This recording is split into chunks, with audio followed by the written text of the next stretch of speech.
Peeps provide us with an excellent excuse for discussing teleology.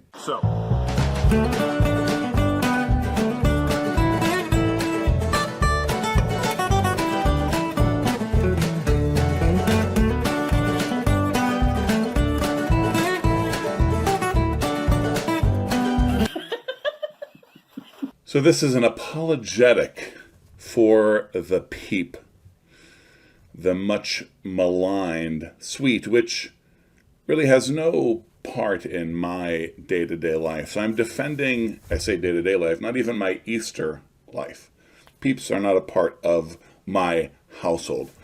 I am defending them in truly disinterested fashion. And yet, it's because, this defense is being made because I am dismayed by the vituperation which Peeps must face every year. And we must discuss these little beasties from a teleological perspective. Telos is the end, the goal of a thing. And it gets very easy to start talking about the telos of man and the telos of objects strictly from a creator's perspective. Let's be generous about it. From the creative perspective, I mean, well, man was made to do a certain thing, so he must do that.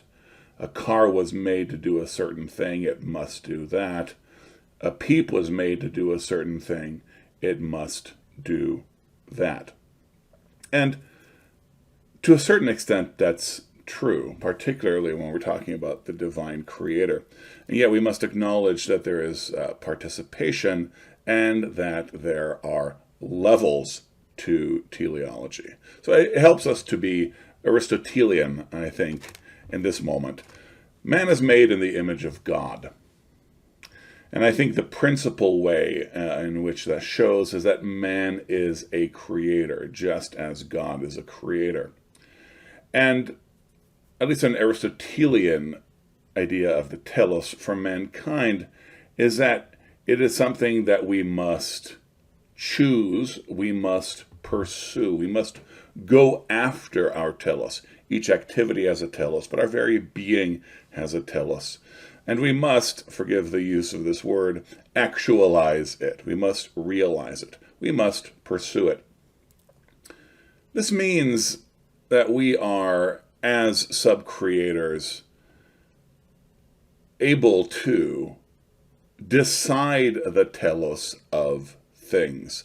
I pick an apple, I eat it in the moment, or I make a pie out of it. And the making of an apple into a pie is a beautiful thing.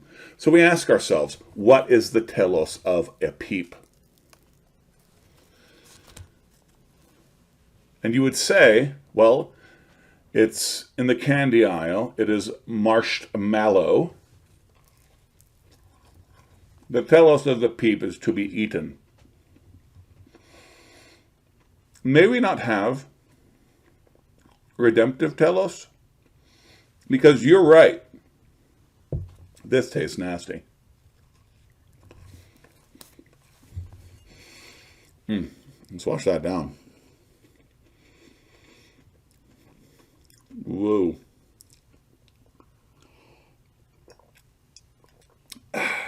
We are made in the image of God. We are called to conform ourselves to the image of Christ. How might we redeem the telos of the peep? The peep is not for eating. That is what we as Christians can decide. The peep is for display, for play. Such bright colors, such durability. A peep will endure forever. The longer you leave it out, the more stale it becomes, the more of a rock it will be. How joyful!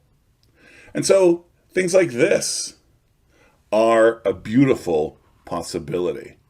Or things like this. You're not going to hate on that. Look how fun that is. That even includes eating. Things like this. Pinterest, here we come. Now, there is no denying that some peeps are so monstrous as to make the redemption of its telos all the more challenging. For example, these are the peeps from which I selected today's models at the local Walmart. Look, we have three-eyed peeps.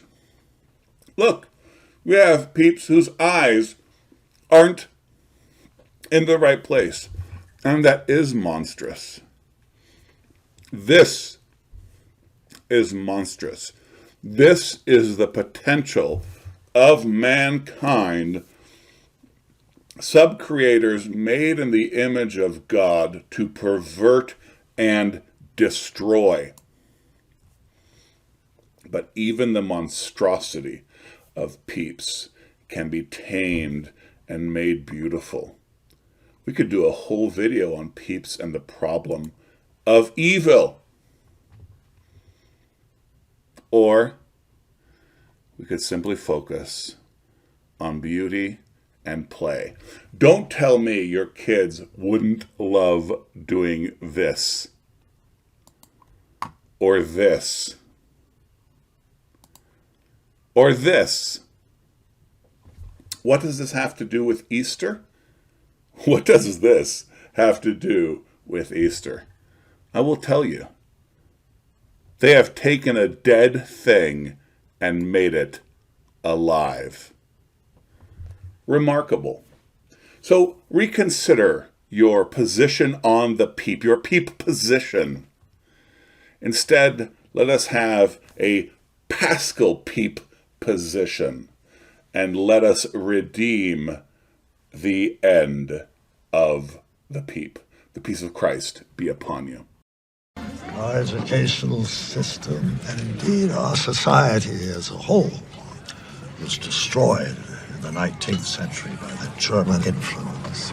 Really? Ability as a concept turned into a mechanical, empirical construct. You may be a beneficiary of this system.